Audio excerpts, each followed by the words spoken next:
اے نبی ان سے کہہ دیجئے اگر تم اللہ سے محبت کرتے ہو تو میرا اتباع کرو، میرے نقش قدم پر چلو، میری پیروی کرو، اللہ تم سے محبت کرے گا، تم اللہ کے محب نہیں محبوب بن جاؤ۔ اور اگر کہیں کوئی لغزش ہو گئی، کوئی خطا ہو گئی، کہیں جذبات کے رو میں بہ کر کوئی گناہ کر بیٹھے تو اللہ معاف فرما دے گا، اللہ بڑا غفور ہے، اللہ بڑا رحیم۔ مطلب یہ کہ راستہ تم نے یہ طے کر لیا کہ چلنا مجھے محمد کے پیچھے ہے صلی اللہ علیہ وسلم، اب چلتے چلتے کبھی پاؤں پھسل گیا، کہیں گر گئے، کوئی بات نہیں، اٹھو فوراً توبہ کرو اور آگے بڑھو۔ تو خطا اگر ہوتی جائے گی، کہیں لغزش ہو جائے، کہیں چلتے چلتے پاؤں پھسل جائے کیچڑ میں، یا کوئی کیلے کا چھیکا آ گیا پاؤں تلے، گر گئے، کوئی حرج نہیں، اٹھو دوبارہ، لیکن نقش قدم جو ہے محمد کا صلی اللہ علیہ وسلم اس پر چلا۔ حضرت نوح کی دعوت بھی یہی تھی، حضرت ہود کی بھی یہی تھی، حضرت صالح کی بھی یہی تھی، حضرت شعیب کی بھی یہی تھی۔ بس فرق کیا ہے کہ پہلے رسول آتے تھے اپنی اپنی قوموں کی طرف صرف، لہذا آپ کو ان رسولوں کے ذمن میں ملے گا یا قوم اعبدوا اللہ ما لکم من الہ غیرہ، اے میری قوم کے لوگوں اللہ کی عبادت کرو، اللہ کی بندگی کرو، اللہ کی پرستش کرو، اسی کو اپنا محبوب اصلی بناؤ اور اس کے ہر حکم کی اطاعت کرو۔ یا قوم اعبدوا اللہ ما لکم من الہ غیرہ۔ نبی اکرم صلی اللہ علیہ وسلم پر آ کر، کیونکہ آپ کی بعثت ہے پوری نوع انسانی کے لیے، تو اب یا قومے کا لفظ نہیں رہا، یا ایھا الناس، اے لوگو، اے بنی نوع انسان، یا ایھا الناس اعبدوا ربکم الذی خلقکم والذین من قبلکم لعلکم تتقون، اے لوگو عبادت کرو، بندگی کرو، پرستش کرو اپنے اس رب کی جس نے تمہیں بھی پیدا کیا اور جو تم سے پہلے تھے ان کو بھی پیدا کیا تاکہ تم بچ۔ یہ کیوں کہا دوہرا کر تم سے پہلوں کو بھی پیدا کیا؟ اس لیے کہ اکثر و بیشتر گمراہ لوگ مشرکین کیا کہتے تھے اپنے رسولوں سے کہ ہم تو بس یہ اپنے آباء و اجداد کے رستے پر چلیں گے، ما وجدنا علیہ آباءنا، جس طریقے پر، جس طرز عمل پر ہم نے اپنے آباء و اجداد کو پایا ہے ہم نے اسی پر چلنا ہے۔ تو واضح کر دیا تم بھی مخلوق ہو، وہ بھی مخلوق تھے، تم بھی انسان ہو، وہ بھی انسان تھے، تم سے بھی غلطی ہو سکتی ہے، ان سے بھی ہو سکتی تھی، لہذا یہ اصول نہیں ہے کہ جو بھی آباء و اجداد کی ریتیں ہیں، رسمیں ہیں، طریقے ہیں اور جو ان کے عقیدے ہیں انہی کو آپ لے کر چلے، بلکہ آپ تو تلاش کریں صحیح عقیدہ کیا ہے، صحیح زندگی گزارنے کا طریقہ کیا ہے، اس کو اختیار کریں۔ تو یا ایھا الناس اعبدوا ربکم الذی خلقکم والذین من قبلکم لعلکم تتقون، تاکہ تم بچ جاؤ جہنم کی آگ سے۔ یہ جو میں نے بتایا کہ اطاعت کلی، ہمہ تن، ہمہ وقت، ہمہ وجوہ، جزوی اطاعت نہیں، بس یہ ذرا نوٹ آف کوشن ہے۔ اگر ہم اللہ کا ایک حکم مانیں گے ایک نہیں مانیں گے، یہ جزوی اطاعت ہے، یہ اللہ کو قبول نہیں ہے۔ اللہ کی طرف سے تو یوں سمجھیے کہ پیکج ڈیل ہے، ٹیک اٹ اور لیو اٹ، لینا ہے تو پورا لو ورنہ دفع ہو۔ اللہ کو تمہاری ضرورت نہیں ہے، تمہیں اللہ کی ضرورت۔ یا ایھا الذین آمنوا ادخلوا فی السلم کافہ، اے ایمان والو اسلام میں داخل ہونا تو پورے کے پورے، ادھورے نہیں۔ اور سورہ بقرہ کی آیت نمبر 85 کے اندر تو جو وعید آئی ہے، افتؤمنون ببعض الکتاب وتکفرون ببعض، کیا تم ہماری کتاب، ہماری شریعت کے کچھ حصے کو مانتے ہو اور کچھ کو رد کرتے ہو؟ فما جزاء من یفعل ذلک منکم، تو جو کوئی بھی تم میں سے یہ روش اختیار کریں گے ان کی کوئی سزا اس کے سوا نہیں ہے، کان کھول کر سنیے، ان کی کوئی سزا اس کے سوا نہیں ہے کہ دنیا میں ذلیل و خوار کر دیے جائیں اور قیامت کے دن یردون الی اشد العذاب، شدید ترین عذاب میں جھونک دیے جائیں۔ وما اللہ بغافل عما تعملون، اللہ غافل نہیں ہے، بے خبر نہیں ہے، لا علم نہیں ہے اس سے کہ جو تم کر رہے۔ تم اپنی داڑھیوں کے طول سے اللہ کو دھوکہ نہیں دے سکتے، تم اپنے پاجاموں کو ٹخنوں سے اوپر رکھ کے اللہ کو دھوکہ نہیں دے سکتے کہ تم بہت متبع رسول ہو، تم اپنے عمروں اور حجوں سے اللہ کو دھوکہ نہیں دے سکتے۔ اللہ حرام کی کمائی سے حج کیا ہے، حرام کی کمائی سے عمرہ کیا ہے، تو یہ جو جزوی اطاعت کی کوئی اطاعت نہیں، اللہ کو قبول نہیں۔ آدمی سوچتا ہے کہ چلیے میں نے یہ کام اچھے کیے، یہ برے کیے، مجھے اچھے کاموں کا کچھ کریڈٹ بھی تو ملنا چاہیے نا، لیکن نہیں، اللہ کہتا ہے جزوی اطاعت منہ پر دے ماری جائے۔ اور جو دنیا کی سزا ہے وہ تو ہم اپنی آنکھوں سے دیکھ رہے ہیں، 130، 140 یا 150 کروڑ مسلمان دنیا میں، ذرا اندازہ کی۔ لیکن ہماری رائے کی کوئی اہمیت ہے؟ بین الاقوامی معاملات میں کوئی ہم سے مشورہ دیتا ہے کہ آپ کا کیا خیال ہے؟ کس نمی پرست کے بھیا کیستی، ایسے بھی ملک تھے کہنا چاہیے، اب تو ان کا حال پتلا ہے، دولت کے انبار تھے ان کے پاس، لیکن ان کا مذاق اڑتا تھا مغربی ممالک، وہ چاہے سعودی بادشاہ ہو اور چاہے وہ UAE کے امیر ہو، مذاق ہی اڑتا تھا، کوئی حیثیت نہیں۔ حالانکہ کتنا بڑا رقبہ ہے انڈونیشیا کے آخری جزیروں سے لے کر موریتانیہ تک، سالڈ اسلامی آبادی، مسلمان آبادی. آپ کہیں گے کہ یہ بھارت جو ہے اس میں تو اکثریت تو نہیں ہے، لیکن 15 کروڑ یا 18 کروڑ تو آدمی یہاں موجود ہیں، لیکن کوئی عزت، کوئی حیثیت دنیا بھی بین الاقوامی سطح. بہرحال یہاں بھی ہے لوگ، کھاتے پیتے لوگ ہیں، ان کی اپنی کچھ عزت ہے اپنے معاشرے کے اندر، لیکن بحیثیت امت، بحیثیت قوم کیا حیثیت ہے؟ تو اللہ خزی فی الحیات دنیا، وہ تو ہماری نگاہوں کے سامنے موجود ہے. اب قیامت کے دن کے بارے میں جو دھمکی اللہ نے دی ہے، وَيَوْمَ الْقِيَامَةِ يُرَدُّونَ إِلَىٰ أَشَدِّ الْعَذَابِ، قیامت کے دن شدید ترین عذاب میں جھونک دوں گا. اس پر اللہ سے معافی طلب کی جا سکتی ہے، دعا ہی کی جا سکتی ہے، اللہ ہم پر رحم فرمائیے. یہ میں نے آپ کے سامنے رکھا ہے فارمولہ، اللہ کی اطاعت جمع اللہ کی محبت. دے گو ٹو میک عبادت. یہی دو الفاظ آتے ہیں اللہ کے رسول کے لیے بھی صلی اللہ علیہ وسلم. اللہ کے رسول کی اطاعت یہ تو اسلام کا بنیادی تقاضا ہے. اطیعوا اللہ واطیعوا الرسول فإن تولوا فإن اللہ لا يحب الکافرین. اطاعت کرو اللہ کی، اطاعت کرو رسول کی. پھر اگر یہ منہ موڑ لے تو اللہ کو ایسے کافر بالکل پسند نہیں، تو کفر کا فتویٰ ہو رہا. لیکن اللہ کے رسول کی اطاعت کے ساتھ محبت کو جمع کیجئے. میں نے ابھی آپ کو حدیث سنائی ہے، حضور نے فرمایا لا یؤمن احدکم حتی اکون احب الیہ من والدہ وولدہ والناس اجمعین. تم میں سے کوئی شخص مومن ہو ہی نہیں سکتا جب تک کہ میں اسے محبوب تر نہ ہو جاؤں، اپنے باپ سے، اپنے بیٹے سے اور تمام انسانوں سے. تو اللہ کے رسول کی اطاعت جمع اس کی محبت. اس محبت کے ضمن میں ایک واقعہ یاد آیا جس سے اندازہ ہوگا کہ کس قدر اپنائیت تھی، کتنا قرب تھا حضور کے اور حضرت عمر فاروق رضی اللہ تعالیٰ عنہ کے مابین.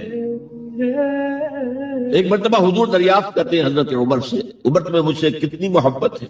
اب آپ سوچئے، ذرا سا بھی مغایرت کا باریک سا پردہ بھی اگر کہیں ہو تو کیا یہ سوال کیا جا سکتا ہے؟ تو انتہائی قریبی شخص سے ہی کیا جائے گا، تمہیں مجھ سے کتنی محبت ہے؟ عرض کیا آپ مجھے دنیا کے ہر انسان سے بڑھ کر عزیز. فرمایا اور اپنی جان سے. اب ذرا سا توقف کیا حضرت عمر نے، الان ہاں اب میں یہ بھی کہتا ہوں کہ آپ مجھے میری جان سے زیادہ عزیز. تو حضور نے فرمایا اب آئے ہو مقام مطلوب پر. تو رسول کی اطاعت جمع محبت، اس کا نام ہے اتباع، پیروی کرنا. فرق کیا ہے؟ اطاعت کی جاتی ہے حکم کی، اور پیروی کی جاتی کسی کے نقش قدم کی، چاہے اس نے حکم دیا ہو چاہے نہ دیا ہو، جو وہ کرتا ہو کرنا. یہ ہے اتباع. یہ اطاعت سے بہت بلند شے ہو گئی. مثال کے طور پر یہ چھوٹی چھوٹی مثالیں، اصل اتباع کیا ہے وہ میں بات میں کروں. کوئی ایک صحابی بدو باہر سے آئے، ایک ہی دفعہ حضور کو دیکھا. حضور اس وقت اس حالت میں تھے کہ آپ کے بٹن جو ہے کھلے ہوئے تھے گریبان. انہوں نے پھر ساری عمر اپنے گریبان کے بٹن نہیں لگا. میں نے اللہ کے رسول کو اس حال میں دیکھا ہے، میں تو ان کی پیروی کروں گا. حضور نے کوئی حکم تو نہیں دیا. تو یہ جو محبت، شدید محبت کے تحت جو بات آئے گی اس کا نام اتباع. اور اس اتباع کا مقام کیا ہے وہ آیت میں سنا چکا ہوں آپ کو. قل ان کنتم تحبون اللہ فاتبعونی یحببکم اللہ. اے نبی سے کہہ دیجئے اگر تم اللہ سے محبت کرتے ہو تو میرا اتباع کرو، میرے نقش قدم پر چلو، میری پیروی کرو. اللہ تم سے محبت کرے گا، تم اللہ کے محب نہیں محبوب بن جاؤ. اور اگر کہیں کوئی لغزش ہو گئی، کوئی خطا ہو گئی، کہیں جذبات کی رو میں بہ کر کوئی گناہ کر بیٹھے تو اللہ معاف فرما دے گا. اللہ بڑا غفور ہے، اللہ بڑا رحیم. مطلب یہ کہ راستہ تم نے یہ طے کر لیا کہ چلنا مجھے محمد کے پیچھے ہے صلی اللہ علیہ وسلم. اب چلتے چلتے کبھی پاؤں پھسل گیا، کہیں گر گئے، کوئی بات نہیں، اٹھو فوراً توبہ کرو اور آگے بڑھو.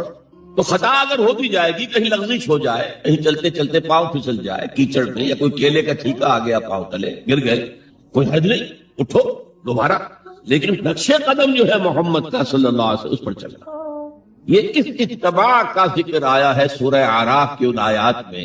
آپ کو معلوم ہے کہ حضرت موسیٰ علیہ السلام کو جب تورات پر طلب کیا گیا تو کوہ طور پر تورات دینے کے لیے، تو پہلے 30 دن کے لیے بلایا تھا، پھر 10 دن کا اور اضافہ کر دیا گیا، 40 دن ہو گئے. فتمت میقات ربک 40 لیلہ. اس اسنا میں پیچھے فتنے میں مبتلا ہو گئے بنی اسرائیل. سامری اس نے ڈھونگ رچایا اور ایک بچڑا جو ہے وہ سونے چاندی کا بنایا ہوا بچڑا ڈھال کر کھڑا کر دیا. اس میں سے کوئی تھوڑی سی آواز بھی نکلتی تھی، کوئی ایسی ہے کہ ہوا گزرتی تھی تو آواز سے آتی تھی. کہا یہ ہے تمہارا الہ. یہ تو موسیٰ تو بھول گیا کہاں گیا ہے، کوہ طور کے اوپر کس خدا سے ملنے گیا ہے، خدا تو یہ. اور بنی اسرائیل کے بہت سے لوگ اس فریب میں آ گئے اور بچڑے کی پوجا کرنے لگے۔ اب جب حضرت موسیٰ آئے، اور آپ کو معلوم ہے حضرت موسیٰ کا مزاج جلالی تھا، وہ پتھر کی تختیاں لے کر آئے تھے کہ جن پر کوہ طور پر اللہ تعالیٰ نے اپنے احکام عشرہ جو ہیں، دی 10 commandments مشہور، وہ کندہ کر کے آپ کو دیے تھے، وہ ہاتھ میں لے کر آئے۔ یہاں معلوم ہوا یہ صورت پیش آتی ہے، فالقل الواح، وہ تختیاں تو آپ نے زمین میں ڈالی، اور پھر جو احتساب کیا ہے، پہلے تو اپنے بھائی حضرت ہارون کا، ان کی داڑھی کے بال پکڑے، ان کے سر کے بال پکڑے اور کھینچا اپنی طرف۔ اس نے کہا کہ بھائی مجھے ذلیل نہ کرو لوگوں کے سامنے، میں نے انہیں روکا لیکن یہ تو مجھے قتل کرنے پر تل گئے تھے، اور مجھے اندیشہ یہ ہوا کہ کہیں آپ واپس آ کر یہ نہ کہیں ان فرقت بین بنی اسرائیل، کہ تم نے تو بنی اسرائیل کے درمیان تفرقہ پیدا کر دیا۔ تو میں نے کہا آپ ہی واپس آ کر نکلے۔ اب پہلی بات نوٹ کیجئے، تاریخ انسانی کا یہ عظیم واقعہ ہے، کئی ہزار یہودی اپنے اپنے قبیلے کے لوگوں کے ہاتھوں ذبح کیے گئے۔ اللہ تعالیٰ نے حکم دیا اور حضرت موسیٰ نے وہ حکم دیا، اللہ کا حکم موسیٰ نے پہنچایا کہ 12 قبیلے ہیں، ہر قبیلے کے جن لوگوں نے یہ حرکت کی ہے ان کو اسی قبیلے کے لوگ اپنے ہاتھ سے ذبح کریں۔ اب یہ بہت بڑی توبہ تھی، بہت بڑی توبہ تھی، بہت بڑی توبہ تھی، اپنے قبیلے کے لوگوں کو قتل کر دینا۔ پھر وہ 70 نمائندے لے کر تمام جو بڑے لوگ تھے کوہ طور پر حاضر، اجتماعی طور پر اللہ سے عفو درگزر کی درخواست بھی کر، وہاں اللہ نے زبردست زلزلہ بھیج دیا، محسوس ہوا اب سب ہلاک ہو جائیں گے۔ حضرت موسیٰ نے کہا پروردگار تو چاہتا تو مجھے اور اس قوم کو پہلے ہی ہلاک کر دیتا، تو ہمیں نکال کر لایا ہے آل فرعون کے پنجوں سے، انہیں ہمیں نجات دی ہے، تو پروردگار ہمارے لیے اپنی رحمت طے کر دے، لکھ دے، فاکتب لنا، ہمارے لیے طے کر دے، لکھ دے اپنی رحمت۔ اس پر فرمایا اللہ نے دیکھو موسیٰ، میری ایک رحمت تو عام ہے، وسعت کل شیء، رحمتی وسعت کل شیء، ہر شے کے ساتھ، اور ایک میری خاص رحمت ہے، وہ میں لکھ دوں گا، طے کر کے رکھ دوں گا، للذین یتبعون الرسول النبی الامی، ان لوگوں کے لیے جو میرے رسول نبی امی پر ایمان لائیں گے اور ان کا اتباع کریں گے۔ یہاں بھی لفظ اتباع آیا، اور اس میں پھر حضور صلی اللہ علیہ وسلم کی کچھ شان بیان ہوئی ہے، بات لمبی ہو جائے گی۔ اور پھر فرمایا یہ گویا کہ اتباع کی تفسیر آ رہی ہے، اتباع کا مطلب کیا ہے؟ فالذین آمنوا بہ وعزروہ ونصروہ واتبعوا النور الذی انزل معہ اولئک هم المفلحون، تو جو لوگ ان پر ایمان لائیں گے اور جو ان کی تعظیم کریں گے اور جو ان کی نصرت کریں گے، مدد کریں گے، اور جو اس نور کی پیروی کریں گے جو ان کے ساتھ نازل کیا جائے گا، تو وہی ہوں گے مفلحون، وہ ہوں گے کامیاب ہونے والے، فلاح یافتہ لوگ وہ ہوں گے جو یہ 4 رشتے ہمارے اس رسول نبی امی کے ساتھ پختگی کے ساتھ قائم کریں۔ یہ 4 رشتے کیا؟ اتباع رسول کا تقاضا اول تو ان 4 الفاظ کے حوالے سے سمجھیے، پھر ذرا ایک دوسرے انداز میں بھی بیان کروں گا۔ فالذین آمنوا بہ، پہلا قدم ایمان، لیکن ایمان کے سمجھ لیجئے اچھی طرح 2 درجے ہیں۔ آپ میں سے بہت سے حضرات کو مجھے توقع ہے ایمان مجمل، ایمان مفصل یاد ہوں گے۔ ایمان مجمل کیا؟ آمنت باللہ کما ہوا باسمائہ وصفاتہ وقبلت جمیع احکامہ، اقرار باللسان وتصدیق بالقلب۔ پہلا درجہ ہے اقرار باللسان، اشہد ان لا الہ الا اللہ واشہد ان محمد رسول اللہ۔ کوئی ہو، ہندو ہو، سکھ ہو، پارسی ہو، عیسائی ہو، یہودی ہو، یہ کلمہ پڑھے اور وہ مسلمان ہو گیا۔ اقرار باللسان پر ہمارا دنیا میں مسلمان سمجھا جانا موقوف ہے، لیکن اصل ایمان یہ نہیں، اصل ایمان ہے تصدیق بالقلب، دل میں یقین۔ جب تک دل کا یقین نہ ہو ایمان نہیں ہے۔ منافقین جو تھے مدینے کے، نمازیں بھی پڑھتے تھے، حضور کے اقتداء میں پڑھتے تھے، اور جو رئیس المنافقین تھا عبداللہ ابن ابی ابن سلول، وہ تو پہلے میں ہوتا تھا، اور جب حضور خطبہ دیتے تھے جمعے کا تو پہلے خود کھڑا ہوتا تھا اپنی اہمیت ظاہر کرنے کے لیے۔ دیکھو لوگوں، یہ اللہ کے رسول ہیں، ان کی بات پوری توجہ سے سنو، یہ صرف اپنی چودراہٹ کے اظہار کے لیے کہ میں بڑی شہر ہوں، اس لیے کہ وہ خزرج کا بڑا سردار تھا۔ اوس اور خزرج کے 2 عرب قبیلے تھے مدینے میں، جن میں سے کہ خزرج کا قبیلہ بڑا تھا، اوس کا چھوٹا، اور خزرج کا سردار یہ عبداللہ ابن ابی، اور اس کے بارے میں یہ طے ہو چکا تھا کہ اسے ہم اپنا بادشاہ بنا لیں گے۔ چنانچہ سونے کا تاج تیار ہو چکا تھا، ابھی تاج پوشی صرف باقی تھی کہ حضور تشریف لے آئے ہجرت فرما کر، بے تاج بادشاہ آ گیا صلی اللہ علیہ وسلم۔ لہذا اس کے سارے خواب جو ہے وہ منتشر ہو گئے، لہذا پہلے دن سے پکا منافق۔ ایمان لایا، اگرچہ وہ بھی ذرا دیر سے لایا، غزوہ بدر کے بعد لایا، پہلے اس نے سوچا تھا ابھی تیل دیکھو، تیل کی دھار دیکھو. وہ تیل کی دھار جو نظر آئی غزوہ بدر میں کہ 313 نے 1000 کو شکست دی ہے. اور یہ نہتے تھے، تلواریں بھی سب کے پاس نہیں تھی، کچھ لوگوں کے پاس تلواریں تھیں. اور وہ 1000 کیل کانٹے سے لیس ہو کر مکے سے آئے تھے. 70 بڑے بڑے سردار ان کے مارے گئے، عین میدان میں کھیت رہے، اور 70 جو ہے ان کے قیدی بن گئے. تب اس نے کہا کہ ٹھیک ہے اب تو ایمان لے آنا چاہیے، کیونکہ یہ تو معلوم ہوتا بڑی طاقت ہے. بہرحال سب سے پہلے میں کہہ رہا تھا کہ ایمان، لیکن ایمان دل سے. قرآن مجید نے کیا کہا ان منافقین کے بارے میں؟ اذا جاءک المنافقون قالوا نشهد انک لرسول اللہ. سورہ منافقون ہے کہ نہیں 28ویں پارے میں. اے نبی جب آپ کے پاس منافق آتے ہیں کہتے ہیں ہم گواہ ہیں، ہم گواہی دیتے ہیں کہ آپ اللہ کے رسول ہیں. اور سورہ اللہ کا تبصرہ دیکھیے، واللہ یعلم انک لرسول، اور اللہ خوب جانتا ہے کہ آپ ان کے رسول ہیں اس کے.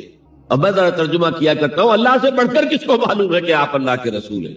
لیکن واللہ یشہد ان المنافقین لکاذبون، اللہ گواہی دیتا یہ منافق جھوٹے. مسلمان تو وہ تھے، کلمہ گو تھے، حضور کی امامت میں نمازیں پڑھ رہے تھے، لیکن منافق تھے. اللہ نے منافق قرار دیا. دل ایمان سے خالی تھے، بلکہ ہوتے ہوتے دلوں کے اندر حضور سے عداوت پیدا ہو گئی. اہل ایمان یہ ہم جانتے ہیں روح کا مسکن قلب ہے، یہ ہم نہیں جانتے کہ کیسے کس طرح. بہرحال دل کو آپ اگر کہیں کاٹیں گے پیٹیں گے تو کہیں وہ آپ کو اس میں روح نظر نہیں آئے گی، وہ غیر مرئی شے ہے، لیکن تعلق اس کا جو ہے وہ قلب انسانی کے ساتھ ہے. وَيَسْتَعْجِلُونَكَ بِالْعَذَابِ وَلَن يُخْلِفَ اللَّهُ وَعْدَهُ، اور یہ لوگ جلدی مچا رہے ہیں نبی آپ سے عذاب کی، اور اللہ تعالیٰ اپنے وعدے کی ہرگز خلاف ورزی نہیں کرے گا. وہ عذاب آئے گا، کس شکل میں آئے گا ابھی اللہ تعالیٰ نے اس کو چھپا کر رکھا ہوا ہے. کب آئے گا وہ بھی اللہ نے چھپایا ہوا ہے. وَإِنْ أَدْرِيَ قَرِيبٌ أَمْ بَعِيدٌ مَا تُوعَدُونَ، یہ ہم سورہ انبیاء میں پڑھائے ہیں کہ میں نہیں جانتا ہے نبی آپ کہہ دیجئے قُلْ إِنْ أَدْرِيَ قَرِيبٌ أَمْ بَعِيدٌ مَا تُوعَدُونَ، کہ جس چیز کا تم سے وعدہ کیا جا رہا ہے، جس چیز کی دھمکی دی جا رہی ہے وہ قریب آ چکی ہے یا دور. وَإِنَّ يَوْمًا عِندَ رَبِّكَ كَأَلْفِ سَنَةٍ مِّمَّا تَعُدُّونَ، اور یقیناً ایک دن آپ کے رب کے نزدیک 1000 برس کا ہے اس حساب سے جو تم تعداد جانتے ہو. انسانی عام حساب سے جو 1000 برس ہے، دنیا کا ہمارا حساب سے وہ در حقیقت اللہ کا ایک دن ہے. یہ مضمون چونکہ قرآن مجید میں پھر سورہ سجدہ میں پھر آئے گا، 2 مرتبہ آیا، تو یہ مضمون بھی سمجھیے کہ یہ محکمات میں سے، یہ متشابہات میں سے نہیں. بات پر بالکل پختہ ہے، واضح ہے. يدبر الامر من السماء الى الارض ثم يعرج اليه في يوم كان مقداره 1000 سنة مما تعدون. تو اللہ تعالیٰ کی جو تدبیر امر ہے، وہی جو 3 کام ابتدائی جو شاہ ولی اللہ دہلوی رحمۃ اللہ علیہ کی تصنیف حجت اللہ بالغہ کے حوالے سے میں بتا چکا ہوں، ابداع خلق اور تدبیر. تدبیر تیسرا کام ہے. اس تیسرے کام کے ضمن میں اللہ کا جو بھی ایک نقشہ بنتا ہے اس کی مشیت کا، وہ 1000 سال کا ہوتا ہے ہمارے حساب سے. اس کا ایک دن ہے، اس کی ایک پلاننگ ہو جاتی ہے، اس کے احکام جو ہیں وہ فرشتوں کے حوالے کر دیے جاتے ہیں، اس کی پھر ایگزیکیوشن ہوتی ہے. تو 1000 برس کی پلاننگ ہے ہمارے حساب سے، اللہ کے ہاں وہ ایک دن. وَقَائِمٍ مِّن قَرْيَةٍ أَمْلَيْتُ لَهَا، اور کتنی ہی بستیاں ایسی ہوئی ہیں کہ جنہیں ہم نے ڈھیل دی تھی، وَهِيَ ظَالِمَةٌ، لیکن وہ تھیں گناہ گار، ثُمَّ أَخَذْتُهَا، پھر میں نے ان کو پکڑ لیا، وَإِلَيَّ الْمَصِيرُ، اور میری ہی طرف لوٹ کر آنا ہے. قُلْ يَا أَيُّهَا النَّاسُ إِنَّمَا أَنَا لَكُمْ نَذِيرٌ مُّبِينٌ، کہہ دیجئے اے نبی، اے لوگوں میں ہوں ایک خبردار کرنے والا، صاف صاف تمہارے لیے ایک خبردار کرنے والا آیا ہوں، ڈرانے والا آیا ہوں، بتا دینے والا ہوں کہ یہ مراحل زندگی کے آنے والے ہیں. فالذین آمنوا وعملوا الصالحات، جو لوگ ایمان لائیں اور نیک عمل کریں، لہم مغفرۃ ورزق کریم، ان کے لیے اللہ کی طرف سے مغفرت ہے، یہ میں بشارت دے رہا ہوں، اور رزق کریم، اور بہت ہی باعزت روزی ملے گی. والذین سعوا فی آیاتنا معاجزین، اور جو لوگ ہماری آیات کے بارے میں تگ و دو کریں گے کہ انہیں کسی طریقے سے فیل کر دیں، ناکام کر دیں، غیر مؤثر کر دیں، ان آیات کو پھیلنے نہ دیں، اولئک اصحاب الجحیم، تو یہ وہ لوگ ہیں جو جہنم والے ہیں. وما ارسلنا من قبل کا، یہ کافی مشکل آیت ہے قرآن مجید کی جو اگلی آ رہی ہے، اور اس میں کافی قیل و قال ہے. وما ارسلنا من قبلک من رسول ولا نبی الا اذا تمنى القى الشیطان فی امنیتہ، اور نہیں بھیجا ہم نے آپ سے پہلے بھی کوئی رسول، اے نبی صلی اللہ علیہ وسلم، نہ کوئی رسول نہ نبی، الا اذا تمنا، مگر یہ کہ جب اس نے خود کوئی خیال باندھا، کوئی پلاننگ کی، کوئی نقشہ بنایا اپنے کام کا.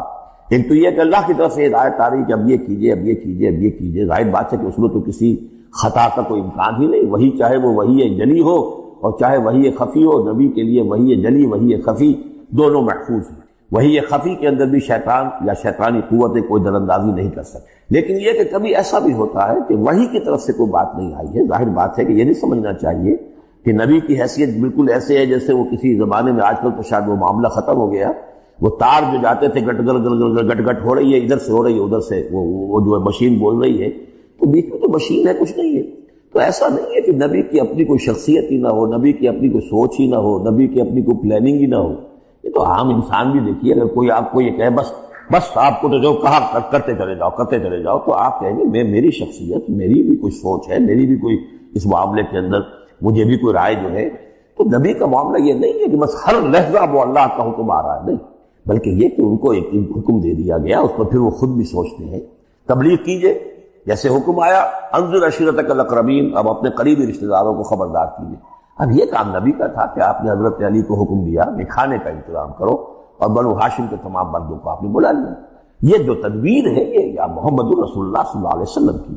ان تدبیروں میں ایسا ہو سکتا ہے کہ کسی وقت کوئی خطا ہو جائے، کسی وقت کوئی بات جو ہے غلط بھی ہو جائے، یہ بات چونکہ اس کا ذاتی اجتہاد، چنانچہ صحابہ کرام بھی یہ کرتے تھے۔ غزوہ بدر میں حضور نے جہاں حکم دیا تھا کیمپ لگانے کا، تو وہ جا کر بعض صحابہ پہنچ گئے کہ حضور دیکھیے اگر تو یہ وحی کے حکم کے تحت ہے، جو اللہ کا حکم ہے کہ یہاں کیمپ ہمارا ہونا چاہیے، سر تسلیم خم ہے۔ اگر یہ آپ کی ذاتی رائے ہے تو پھر ذرا اگر آپ اجازت دیں تو ہم کچھ اپنی رائے بھی پیش کریں۔ آپ نے فرمایا ہاں کہو۔ انہوں نے عرض کیا کہ ہمارے نزدیک تجربہ ہمیں جنگوں کا ہے، اس کی بنا پر ہم سمجھتے ہیں کہ ہمارا جو پڑاؤ ہے، ہمارا کیمپ وہاں لگنا چاہیے، اس وادی کے اس گوشے میں۔ آپ نے فرمایا ٹھیک ہے، یہاں سے خیمے اٹھاؤ اور وہاں لگا دو۔ ظاہر بات یہ تدبیر تھی ذاتی تھی محمد الرسول اللہ صلی اللہ علیہ وسلم۔ اس میں اختلاف کی صحابہ کو گنجائش ہے اور انہیں اپنی رائے پیش کرنے کا بھی موقع ہے۔ اگر یہ وہی سے ہوتا تو ظاہر بات ہے پھر وہاں سے کوئی سوال پیدا نہیں ہوتا تھا کہ وہاں سے کیمپ اکھاڑا جائے۔ تو اس طرح کے معاملے میں خطا بھی ہو سکتی ہے، غلطی بھی ہو سکتی ہے، اور اس قسم کے معاملے میں کوئی در اندازی جو ہے شیطان کی طرف سے بھی ممکن ہے۔ اب یہ مسئلہ ایسا ہے کہ چونکہ عصمت انبیاء کے بارے میں جو بہت حساس، تمام اہل ایمان جو ہے بہت حساس ہیں، تو یہ جو ہے تو یہ گویا کہ یوں سمجھیے کہ یہ حلق میں پھنس جاتی ہے، اس کو اس طریقے سے قبول کرنا بڑا مشکل ہے۔ تو تعویلیں بڑی دور رفتار بھی کی گئی ہیں، لیکن میرے نزدیک اس کی بالکل سیدھی سی بات ہے۔ یہاں تک کہ میں آپ کو واقعہ بتا چکا ہوں تعبیر نخل کا، کہ حضور نے مدینے میں جا کر کہا کہ یہ آرٹیفیشل پالینیشن وغیرہ کے لیے تم جو قریب کر دیتے ہو کھجور کے نر اور مادہ پھولوں کو قریب لے آتے ہو تاکہ فرٹیلائزیشن زیادہ ہو جائے اور پھر یہ کہ پھل زیادہ نہ کرو تو کیا ہے، آپ کے بس یہ کہنے سے صحابہ نے نہیں کیا، لیکن یہ کہ فصل کم ہو گئی۔ اب انہوں نے ڈرتے ڈرتے عرض کیا کہ حضور آپ نے یہ فرمایا تھا، ہم نے نہیں کیا، تعبیر نخل اس سال ہم نے نہیں کی تھی، فصل کم ہو گئی ہے۔ فرمایا انتم عالم بامور دنیاکم، یہ معاملات تمہارے، میں یہ سکھانے تمہیں نہیں آیا، ایگریکلچر سکھانے نہیں آیا تمہیں، یہ میں تو آیا ہوں یہ ہدایت دینے، جو ہدایت میں دوں، جو میری جو نبوت اور رسالت کا جو ایشو ہے، جو اس کا موضوع ہے، اس پر تمہیں میری ہر بات کو ماننا ہے۔ لیکن یہ جو تمہارے معاملات ہیں یہ تجرباتی معاملات ہیں۔ اب دیکھیے تجرباتی، چونکہ وہ تجربہ تھا انہیں، وہ کرتے تھے، زراعت کرتے تھے، اور انہیں یہ اندازہ ہو گیا تھا کہ ایسا ہو تو اس سے یہ کہ پھل زیادہ ہوتا ہے، تو تجربے پر تھا، اور تجربے ہی کی بنیاد پر سائنس ہے۔ پوری سائنس کیا ہے؟ ایکسپیریمنٹیشن ہے نا، اسی کے اوپر تو یہ سائنس ڈیولپ ہوئی ہے۔ ان چیزوں کو جو ہے وہ اس سے خارج سمجھیے، اس میں کوئی تعلق جو ہے دین کا اس سے نہیں ہے۔ انتم عالم بامور دنیاکم، تم اپنے ان دنیاوی معاملات کو جو تجربے پر جس کا دار و مدار نثار ہے مجھ سے بہتر جانتے۔ یہ حدیث ہے بخاری شریف کی، الحمدللہ اللہ تعالیٰ ان پر لاکھوں نعمتیں اور اپنی رحمتیں نازل فرمائے، یہ چیزیں محفوظ رہ گئی ہیں ہمارے لیے، تبھی تو ہمارے لیے کچھ کہنے کا اور بولنے کا موقع ہے۔ تو فرمایا انتم عالم بامور دنیا۔ اسی طریقے کا مسئلہ یہ ہے وما ارسلنا من قبلک من رسول ولا نبی الا اذا تمنا، جب وہ کوئی اپنی اسکیم بناتے ہیں، اپنی پلاننگ کرتے ہیں، القى الشیطان فی امنیتہ، تو شیطان ان کے خیال میں کچھ ڈال دیتا ہے۔ امنیہ کہتے ہیں تمنا، آرزو۔ اب دیکھیے آدمی سوچتا ہے یہ ہو جانا چاہیے، یہ کام یوں ہونا چاہیے، مثلا جب کہ آپ نے دیکھا کہ مکہ مکرمہ میں تو میرا قیام ناممکن ہو گیا ہے، اس لیے کہ ابو طالب کے انتقال کے بعد وہ جو خاندانی ایک پروٹیکشن حاصل تھی بنو ہاشم کی، وہ ختم ہو گئی، اور اب خاندان بنی ہاشم کا سردار بھی ابو لہب ہو گیا ہے، کہ جو بہت ہی سخت دشمن ہے ذاتی طور پر حضور کا۔ تو پھر آپ نے سوچا اب کیا کروں، ادھر دیکھوں اسے آواز ہو، تو آپ نے طائف کا سفر کیا، لیکن یہ کہ وہاں پہ آپ جو ہے ناکام وہاں سے آنا پڑا، وہاں کوئی آپ کو ریسپانس نہیں ملی، بلکہ زندگی کا سخت ترین دن جو ہے حضرت عائشہ صدیقہ رضی اللہ تعالیٰ عنہ کی روایت موجود ہے، ان کے ہوش کے دوران تو سمجھیے کہ غزوہ احد کا دن سخت ترین تھا، تو انہوں نے کبھی پوچھ لیا کہ حضور آپ پر احد کے دن سے بھی سخت دن کوئی گزرا ہے؟ آپ نے فرمایا ہاں، طائف کا دن مجھ پر اس سے کہیں زیادہ سخت تھا، وہ سختی ہوئی تھی پر، لیکن اللہ تعالیٰ کی مشیت میں کیا تھا کہ یہ سعادت جو ہے یہ طائف کے لیے نہیں لکھی تھی، یہ سعادت یثرب کے لیے لکھی تھی، جو مدینہ منورہ بننے کی سعادت جو ہے، مدینہ النبی بننے کی سعادت اللہ کی حکمت میں مدینے کے لیے تھی۔ وہاں حضور گئے بھی نہیں اور وہاں کے 6 آدمی مان لے آئے اور کھڑکی کھل گئی۔ وما ارسلنا من قبلک من رسول ولا نبی الا اذا تمنى القى الشیطان فی امنیته فینسخ اللہ ما یلقی الشیطان، پھر اللہ منسوخ کر دیتا ہے، ختم کر دیتا ہے اس چیز کو کہ جو شیطان نے ڈالا ہوتا ہے۔ ثم یحکم اللہ آیاتہ، پھر اللہ تعالیٰ اپنے فیصلوں کو پختہ کر دیتا ہے۔ یہاں آیت جو ہے آیات ہی فیصلوں کے معنی میں ہے۔ واللہ علیم الحکیم، اور اللہ سب کو جاننے والا کمال حکمت والا ہے۔ یہ توجیہ ہے میرے نزدیک، اور یہ قریب ترین ہے اس توجیہ سے کہ جو موضح القرآن میں شاہ عبد القادر رحمۃ اللہ علیہ ان کی طرف سے ہے، تو اس حوالے سے واقعہ یہ ہے کہ مجھے اس پر کافی اطمینان ہے۔ لِيَجْعَلَ مَا يُلْقِي الشَّيْطَانُ فِتْنَةً لِلَّذِينَ فِي قُلُوبِهِم مَرَضٌ، اور اس میں بھی اللہ کی ایک حکمت ہے کہ شیطان کی طرف سے جو کوئی آمیزش ہو جاتی ہے کسی وقت اس قسم کے معاملات میں، تو اس کو اللہ تعالیٰ فتنہ بنا دیتا ہے ان لوگوں کے لیے جن کے دلوں میں مرض ہوتا ہے، روگ ہوتا ہے، وَالْقَاسِيَةِ قُلُوبُهُمْ، اور جن کے دل سخت ہو چکے ہوتے ہیں۔ وَإِنَّ الظَّالِمِينَ لَفِي شِقَاقٍ بَعِيدٍ، اور یقیناً ظالم جو ہیں وہ تو یقیناً مخالفت میں اور دشمنی میں بہت دور جا چکے ہیں۔ وَلِيَعْلَمَ الَّذِينَ أُوتُوا الْعِلْمَ، اور یہ تاکہ جان لے وہ لوگ کہ جنہیں علم دیا گیا تھا، انہ الحق من ربک، کہ یہ سب حق ہے آپ کے رب کی طرف سے۔ پھر جو بھی آخری فیصلہ اللہ کا آتا ہے اس پر پورا انشراح ہو جاتا ہے۔ فیؤمنوا بہ، تو وہ اس پر ایمان رکھتے ہیں، فتخبت لہ قلوبہم، اور اس پر ان کے دل جو ہے وہ اللہ کے سامنے جھک جاتے ہیں۔ وان اللہ لہادی الذین آمنوا الی صراط مستقیم، اور یقیناً اللہ تعالیٰ ہدایت دینے والا ہے ان کو جو ایمان لائیں سیدھے راستے کی طرف۔ یعنی کبھی اس طرح کی کوئی غلطی ہو بھی جائے، ابریشن جس کو ہم کہیں گے، ذرا کہیں ہو بھی جائے تو اللہ تعالیٰ پھر صاف کا سیدھا کر دیتا ہے اور پھر ان کے رخ کو بالکل صحیح سمت میں موڑ دیتا ہے۔ ولا یزال الذین کفروا فی مریۃ منہ، اور یہ لوگ جو کفر کر رہے ہیں ان کو تو یہ تو شک و شبہ ہی میں رہیں گے، ان کے شکوک و شبہات کبھی ختم ہونے والے نہیں ہیں۔ حتی تأتیہم الساعۃ بغتۃ، یہاں تک کہ یا تو قیامت آ دھمکے ان پر اچانک، اور یاتیہم عذاب یوم عقیم، یا پھر وہ عذاب جو ہے بانج دن کا، یعنی ایسا دن کہ جو خیر سے خالی ہوگا، بانج ہوگا، بانج دن، یوم عقیم کا جو عذاب ہے وہ ان پر مسلط ہو جائے۔ الملک یومئذ للہ، اس دن راج ہوگا پھر صرف اللہ کا، کسی کے پاس کوئی اختیار نہیں ہوگا۔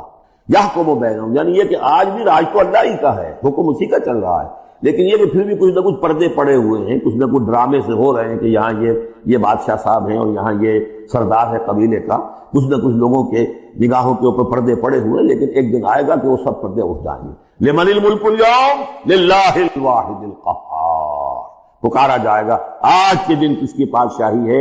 اللہ کی جو واحد ہے قہار۔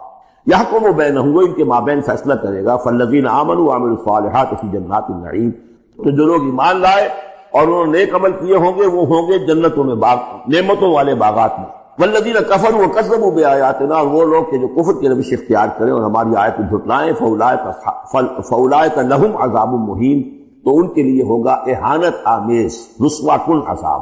والذین ہاجروا فی سبیل اللہ، اب دیکھیے یہ ہجرت کا، کیونکہ یہ بالکل یعنی مکی دور کے بالکل آخری زمانے کی یہ صورت ہے، بالکل متصل سمجھیے، جیسے کہ ہجرت کے متصل بعد سورہ بقرہ، ہجرت کے بالکل متصل قبل یہ سورہ حج۔ والذین ہاجروا فی سبیل اللہ ثم قتلوا، اور وہ لوگ جنہوں نے ہجرت کی اللہ کی راہ میں، پھر خواہ وہ قتل ہو گئے اور ماتوا، یا یہ کہ اپنی طبعی موت مر گئے، لَيَرْزُقَنَّهُمُ اللَّهُ رِزْقًا حَسَنًا، دونوں صورتوں میں اللہ تعالیٰ ان کو لازماً بہت رزق حسن عطا فرمائے گا۔ وَإِنَّ اللَّهَ لَهُوَ خَيْرُ الرَّازِقِينَ، اور یقیناً اللہ ہی ہے بہترین رزق دینے والا۔ لَيُدْخِلَنَّهُمْ مُدْخَلًا يَرْضَوْنَ، اور وہ لازماً داخل کرے گا انہیں ان جگہ، ان مقامات پر جن سے وہ راضی ہو جائیں گے۔ وَإِنَّ اللَّهَ لَعَلِيمٌ حَلِيمٌ، اللہ تعالیٰ یقیناً علیم ہے، سب کچھ جاننے والا، اور حلیم ہے، تحمل والا ہے۔ ذَلِكَ وَمَنْ عَاقَبَ بِمِثْلِ مَا عُوقِبَ بِهِ، یہ تو ہے ہی، اور یہ کہ جو شخص زیادتی کرے، جس نے بدلہ لیا بِمِثْلِ مَا عُوقِبَ بِهِ، جیسا کہ اس پر زیادتی کی گئی تھی، جیسا کہ اس پر ظلم کیا گیا تھا، ثُمَّ بُغِيَ عَلَيْهِ، پھر اس پر مزید زیادتی کی جائے، لَيَنْصُرَنَّهُ اللَّهُ، اللہ تعالیٰ اس کی لازماً مدد کریں گے۔ یعنی جو زیادتیاں ہو چکی ہیں مسلمانوں پر، اب ان کا حق ہے کہ ان کا بدلہ لیں۔ پھر اگر ان کی طرف سے اضافی زیادتی اور ہوگی تو پھر اللہ تعالیٰ کی طرف سے ان کی مدد کا پختہ وعدہ ہے۔ ان اللہ لعفو غفور، یقیناً اللہ تعالیٰ عفو و غفور ہے، معاف فرمانے والا، درگزر کرنے والا ہے۔ ذالک بان اللہ یولج اللیل فی النہار، اور یہ اس لیے ہے یہ کہ اللہ تعالیٰ کا پورا یہ نظام کائنات کا اسی طرح چل رہا ہے، اسی عدل پر، انصاف پر۔ یہ نہ ہو تو جیسے کہ ابھی آیت آئی تھی کہ اگر ایک گروہ کو دوسرے گروہ کے ذریعے سے ہٹاتے نہ رہتے، جس کو نابود نہ کرتے رہتے، تو زمین میں فساد بن جاتا۔ لہدمت صوامع وبیع وصلوات ومساجد یذکر فیہا اسم اللہ کثیرا، اس طرح فرمایا کہ ہمارا ایک نظام ہے جو اس دنیا کا ہے، اس طرح کا ایک نظام جو ہے وہ آفاقی بھی ہے۔ ذالک بان اللہ یولج اللیل فی النہار، یہ اس لیے کہ اللہ تعالیٰ رات کو لے آتا ہے دن میں پروتا ہوا، ویولج النہار فی اللیل، اور دن کو لے آتا ہے رات میں پروتے ہوئے، وان اللہ سمیع بصیر، اللہ سب کو سننے والا اور دیکھنے والا ہے۔ ذالک بان اللہ هو الحق، یہ اس لیے کہ اللہ ہی حق ہے، ذات برحق، جس کا حق ہونا قطعی ہے، یقینی۔ وانما يدعون من دونه هو الباطل، اور جس کو وہ پکار رہے ہیں اس کے سوا وہ سب باطل ہے، آدر ہوا ہے، ان کی کوئی حیثیت نہیں۔ وان اللہ هو العلی الکبیر، اور یہ کہ یقیناً اللہ تعالیٰ ہی ہے سب سے بلند و بالا اور سب سے بڑا۔ الم تر ان اللہ انزل من السماء ماء، کیا تم نے دیکھا نہیں کہ اللہ نے اتارا آسمان سے پانی، فتصبح الارض مخضرا، تو زمین سبز ہو جاتی ہے، سرسبزی شادابی نظر آتی ہے۔ ان اللہ لطیف خبیر، یقیناً اللہ تعالیٰ بڑی ہی خفیہ تدبیریں کرنے والا اور ہر شے سے باخبر ہے۔ باریک بین بھی اس کے معنی ہے لطیف کے، اور خفیہ تدبیر کرنے والا۔ لہو ما فی السماوات و ما فی الارض، جو کچھ آسمانوں میں ہے وہ بھی اسی کا ہے، جو کچھ زمین میں ہے وہ بھی اسی کا ہے۔ وَإِنَّ اللَّهَ لَهُوَ الْغَنِيُّ الْحَمِيدُ، اور یقیناً اللہ تعالیٰ الغنی ہے، یعنی اسے کوئی احتیاج نہیں، الحمید ہے، اپنی ذات میں خود محمود ہے، ستودہ صفات ہے، اسے کسی حمد کی ضرورت نہیں۔ أَلَمْ تَرَ أَنَّ اللَّهَ سَخَّرَ لَكُم مَّا فِي الْأَرْضِ وَالْفُلْكَ تَجْرِي فِي الْبَحْرِ بِأَمْرِهِ، کیا تم نے دیکھا نہیں کہ اللہ تعالیٰ نے تمہارے لیے مسخر کر دیا ہے، تمہاری خدمت گزاری میں، تمہاری ضروریات کی بہم رسانی میں لگا دیا ہے ان سب چیزوں کو جو زمین میں ہے، والفلک، اور کشتی کو، تجری فی البحر بامرہ، جو چلتی ہے سمندر میں اور دریا میں اس کے حکم سے، ویمسک السماء ان تقع علی الارض، اور وہی ہے جو تھامے ہوئے آسمان کو کہ وہ گر نہ جائے زمین پر، الا باذنہ، مگر اس کے حکم سے۔ ان اللہ بالناس لرؤوف الرحیم، یقیناً اللہ تعالیٰ انسانوں کے حق میں بہت ہی شفیق ہے، نرمی کرنے والا ہے اور مہربان ہے۔ وَهُوَ الَّذِي أَحْيَاكُمْ، وہی ہے جس نے تمہیں زندہ کیا، یعنی پہلے تم مردہ تھے، سورہ بقرہ میں بھی آیت آپ دیکھ چکے ہیں، کیونکہ اس کے ہم وزن آ رہی ہے۔ كَيْفَ تَكْفُرُونَ بِاللَّهِ وَكُنتُمْ أَمْوَاتًا فَأَحْيَاكُمْ ثُمَّ يُمِيتُكُمْ ثُمَّ يُحْيِيكُمْ ثُمَّ إِلَيْهِ تُرْجَعُونَ۔ اب یہاں صرف یہ کہ تم امواتا کے الفاظ کو دوبارہ نہیں لائے، هُوَ الَّذِي أَحْيَاكُمْ ثُمَّ يُمِيتُكُمْ ثُمَّ يُحْيِيكُمْ، تم مردہ تھے پھر تمہیں زندہ کیا، پھر تمہیں موت دے گا، پھر زندہ کرے گا۔ مردہ تھے یعنی یہ ہمارا وہ دور ہے جبکہ روحانی عالم ارواح میں ہم سے عہد لینے کے بعد ہمیں سلا دیا گیا، الست بربکم، اس کے بعد کسی کولڈ سٹوریج کے اندر تمام ارواح کو رکھ دیا گیا، وہ ہماری پہلی موت تھی، پہلی نیند تھی جو ہم سوئے رہے، اس کے بعد جاگے ہیں تو اس عالم خلق کے اندر کسی رحم مادر کے اندر وہ روح جو ہے وہ لا کر ایک جنین کے ساتھ جوڑ دی گئی، یہ ہمارا احیاء اول ہو گیا۔ اس کے بعد پھر یہاں ہم رہیں گے تو یہ زندگی ہے دوسری، اور اس کے بعد جب موت ہوگی تو احیاء یہ اماتہ ثانی ہو جائے گا، پھر اللہ اٹھائے گا بعد بعد الموت، وہ احیاء ثانی ہو جائے گا۔ یہ سورہ غافر میں مضمون آئے گا، اس کا کلائمیکس جو ہے سورہ غافر میں۔ وَهُوَ الَّذِي أَحْيَاكُمْ ثُمَّ يُمِيتُكُمْ ثُمَّ يُحْيِيكُمْ إِنَّ الْإِنسَانَ لَكَفُورٌ، یقیناً انسان جو ہے وہ ناشکرا ہے۔ لِكُلِّ أُمَّةٍ جَعَلْنَا مَنسَكًا هُمْ نَاسِكُوهُ، ہم نے ہر امت کے لیے ان کے قربانی کے طریقے، طور طریقے، عبادات کے آداب ہم نے مقرر کر دیے ہیں جو اس کی پیروی کرتے ہیں۔ فَلَا يُنَازِعُنَّكَ فِي الْأَمْرِ، تو انہیں آپ سے جھگڑنا نہیں چاہیے، یعنی یہ کہ اگر یہود کے ہاں کوئی اور طریقے تھے قربانی کے، تو اور جہاں بنی اسماعیل کے لیے ہم نے کچھ اور مقرر کیے، مسلمانوں کو اب کچھ اور طریقے ہم بتا رہے ہیں، تو اس میں کوئی حرج نہیں ہے، اس میں جھگڑنے کی ضرورت بات نہیں۔ یہ پہلے پڑھ چکے اسی صورت میں کہ ہم نے ہر امت کے لیے منسک مقرر کیے ہیں۔ وَلِكُلِّ أُمَّةٍ جَعَلْنَا مَنسَكًا لِيَذْكُرُوا اسْمَ اللَّهِ عَلَىٰ مَا رَزَقَهُم مِّن بَهِيمَةِ الْأَنْعَامِ فَإِلَٰهُكُمْ إِلَٰهٌ وَاحِدٌ فَلَهُ أَسْلِمُوا وَبَشِّرِ الْمُخْبِتِينَ، تو ہر قوم کے لیے، ہر امت کے لیے اللہ تعالیٰ نے قربانی کے قواعد و ضوابط بنائے، تو وہ اس کی پیروی کرتے ہیں۔ فَلَا يُنَازِعُنَّكَ فِي الْأَمْرِ، تو انہیں جھگڑنا نہیں چاہیے نبی آپ سے اس معاملے میں۔ وَادْعُ إِلَىٰ رَبِّكَ، اور اپنے رب کی طرف آپ بلاتے رہیے۔ إِنَّكَ لَعَلَىٰ هُدًى مُسْتَقِيمٍ، یقیناً آپ کو ہدایت کے، سیدھی ہدایت کے راستے پر ہیں۔ وَإِن جَادَلُوكَ، اور اگر یہ آپ سے جھگڑے، فَقُلْ اللَّهُ أَعْلَمُ بِمَا تَعْمَلُونَ، تو کہیے بھئی اللہ کو بہتر معلوم ہے جو آپ کر رہے ہیں۔ میں جو سمجھتا ہوں حق ہے، جو حق میرے پاس آئے میں اس کی پیروی کر رہا ہوں. آپ اگر اپنی جگہ سمجھتے ہیں کہ آپ زیادہ حق پر ہیں تو ٹھیک ہے، آپ جانیں، آپ کا رب جانے. اللہ یحکم بینکم یوم القیامہ، اللہ فیصلہ کر دے گا تمہارے مابین قیامت کے دن، فیما کنتم فیہ تختلفون، ان تمام چیزوں کے بارے میں جس میں تم اختلاف کرتے رہے تھے. الم تعلم ان اللہ یعلم ما فی السماء والارض، کیا تم جانتے نہیں کہ اللہ تعالیٰ جانتا ہے جو کچھ ہے آسمان میں اور زمین میں. ان فی ذالک کتاب، اور یہ ایک کتاب میں لکھا ہوا ہے، یہ وہی ام الکتاب ہے، وہی اللہ تعالیٰ کے علم قدیم کی کتاب ہے. ان ذالک علی اللہ یسیر، اور یہ چیز اللہ پر بہت آسان ہے، تمہیں مشکل معلوم ہوتا ہے. وَيَعْبُدُونَ مِن دُونِ اللَّهِ مَا لَمْ يُنَزِّلْ بِهِ سُلْطَانًا، اور وہ پوج رہے ہیں، پرستش کر رہے ہیں اللہ کے سوا ایسی چیزوں کی جس کے لیے کہ اللہ نے کوئی سند نہیں اتاری. یعنی اللہ کو تو ہم بھی مانتے ہیں، وہ بھی مانتے ہیں.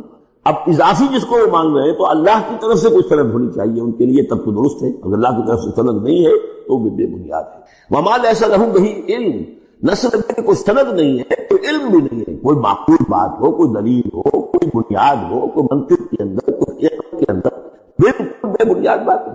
وَمَا لِلظَّالِمِينَ مِن نَصِيرٍ، ایسے ظالموں کا کوئی مددگار نہیں ہوگا. وَإِذَا تُتْلَىٰ عَلَيْهِمْ آيَاتُنَا بَيِّنَاتٍ، اور جب ان کو سنائی جاتی ہیں پڑھ کر ہماری آیات بینات، تَعْرِفُ فِي وُجُوهِ الَّذِينَ كَفَرُوا الْمُنكَرَ، تو تم دیکھتے ہو کہ ان کافروں کے چہروں کے اندر سخت ناگواری کے آثار پیدا ہو جاتے، بجائے اس کے کہ وہ اللہ کی آیات سن کر ان کے دل کھل اٹھیں، ان کے اندر خوشی کی کیفیت پیدا ہو، انبساط پیدا ہو. ہمارے رب کا کلام ہے. تعرف فی وجوہ الذین کفروا المنکر، تم دیکھتے ہو بڑی ناگواری کے آثار ہیں. یکادون یسطون بالذین یتلون علیہم آیاتنا، ان قریب ہوتا ہے کہ پل پڑیں گے، وہ حملہ آور ہو جائیں گے، تکہ بوٹی کر دیں گے ان کی جو انہیں ہماری آیات پڑھ کر سنا رہے ہیں. قل افانبئکم بشر من ذالکم، ان سے کہیے تو کیا میں تمہیں بتاؤں جس قدر تمہیں ناگواری اس وقت ہو رہی ہے، تم پر بڑی سختی بیت رہی ہے اللہ کی آیات جو تمہیں سنائی جا رہی ہیں، کیا اس سے بھی زیادہ بری بات کون سی ہے بتاؤں؟ النار، وہ آگ جس کے کہ تم مستحق ہو رہے ہو اپنے اس کفر اور انکار کی وجہ سے. وعدہ اللہ الذین کفروا، اللہ نے وعدہ کیا ہے اس آگ کا کافروں سے. وبئس المصیر، وہ بہت ہی برا ٹھکانہ ہے. اب جو یہ آخری رکوع آ رہا ہے سورہ مبارکہ کا، اس کے ترجمے سے پہلے مجھے تھوڑی سی تمہیداً کچھ بات عرض کرنی ہے. یہ جو ایک دعوت رجوع القرآن کی ایک تحریک ہم نے شروع کی، اور الحمدللہ کہ میں اس میں اپنی زندگی کے لگ بھگ 35 برس اب صرف کر چکا ہوں، اور اسی کے پھر کوک سے تنظیم اسلامی اور تحریک خلافت نے جنم لیا ہے. اس دعوت رجوع القرآن کی جو بنیاد ہے اور جس کو کہ میں نے ذریعہ بنایا ہے قرآن مجید سے لوگوں کو متعارف کرانے کا، اور قرآن مجید کے ذریعے سے دین کے جامع تصور کو لوگوں کے سامنے پیش کرنے کا، اور قرآن مجید کے ذریعے سے دین کی طرف سے جو بنیادی فرائض ہم پر عائد ہوتی ہیں اس کا ایک جامع تصور دینے کا جو میں نے کام کیا ہے، اس کے لیے ذریعہ میں نے بنایا ہے ایک منتخب نصاب کو، مطالعہ قرآن حکیم کا منتخب نصاب. یہ جو منتخب نصاب ہے یہ تقریباً کل قرآن کے 1/15 حجم کے اندر یوں سمجھیے کہ 2 پاروں کے لگ بھگ ہے، مائنس پلس کم و بیش 2 پارے ہوں گے. تو اس میں ان آیات کو لیا گیا ہے کہ جن میں ایک تو یہ کہ دین کا جامع تصور بہت مختصر الفاظ میں سامنے آ جائے، اور جو فرائض دینی ہیں جس کا کہ ہم سے بات پوچھ ہونی ہے، جس کے بارے میں پوچھ گچھ ہونی ہے، تو اس کا صحیح تصور ہمیں معلوم ہے. کوئی نماز روزہ یہ تو فرض ہے، سب جانتے ہیں. اس کے علاوہ بھی کوئی چیز فرض ہے، کسی چیز کے بارے میں ہم مسئول ہیں، ذمہ داری ہماری ہے یا نہیں. تو وہ جو منتخب نصاب ہے اس کے مختلف جو حصے ہیں، ہم کچھ حصوں سے گزرے ہیں، لیکن یہ میں آج سوچ رہا تھا کہ جیسے میں نے آپ کو بتایا تھا کہ حروف مقطعات کا معاملہ یہ ہے کہ 29 حروف ہیں یا 28 حروف ہیں عربی زبان کے الفابیٹس جو ہیں. شروع کے حصوں میں سے حروف میں سے بہت کم ہے جو حروف مقطعات میں آئے، اور آخری جو حصہ ہے اس کے تختی کے، اس کے بہت سے حروف ہیں، اکثر و بیشتر ہیں کہ جو حروف مقطعات میں آئے. تو یہ پہلی مرتبہ میرا ذہن ادھر گیا ہے کہ ہمارے اس منتخب نصاب میں بھی یہ چیز کو میرے پیش نظر نہیں تھی کہ جان بوجھ کر ایسا کیا ہو.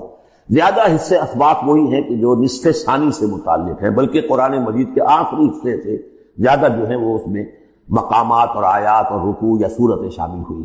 لیکن اس وقت اس کا تعارف میں یہ کرا رہا ہوں کہ اس کا ایک بڑا مرکزی درس ہے کہ جو اگلی جو یہ رکوع آ رہا ہے جو 6 آیات پر مشتمل ہے، یہ اس کا بڑا مرکزی درس ہے. یہ جو میرا منتخب نصاب ہے اس کے 6 حصے ہیں. نقطہ آغاز سورۃ العصر، والعصر ان الانسان لفی خسر الا الذین آمنوا وعملوا الصالحات وتواصوا بالحق وتواصوا بالصبر. مختصر ترین صورت، جامع ترین صورت کہ انسان کی نجات کے یہ 4 لوازم ہیں: ایمان، عمل صالح، تواصی بالحق، تواصی بالصبر. پھر 3 اور مقامات ہم نے اس میں ایسے ہی جامع مقامات جس میں یہ چاروں چیزیں تقریباً بیان ہوئی ہیں وہ شامل کر کے وہ پہلا حصہ ہو گیا. اس کا ایک درس ہم گزر چکے ہیں سورہ بقرہ میں، آیت البر، اس کا درس نمبر 2 ہے. لیس البر ان تولوا وجوہکم قبل المشرق والمغرب، نیکی جو تم نے سمجھی ہوئی ہے، کسی نے کسی شے کو نیکی سمجھا ہوا، کسی نے کسی کو نیکی سمجھا ہوا ہے، اصل نیکی کیا ہے، پوری نیکی کیا ہے، نیکی کی روح کیا ہے، جڑ بنیاد کیا ہے، نیکی کے مظاہر کیا ہیں، ان مظاہر میں پھر اقدمیت کس چیز کی ہے، اولیت کس شے کی ہے، ثانوی درجے میں کون سی ہے، پھر چوٹی کیا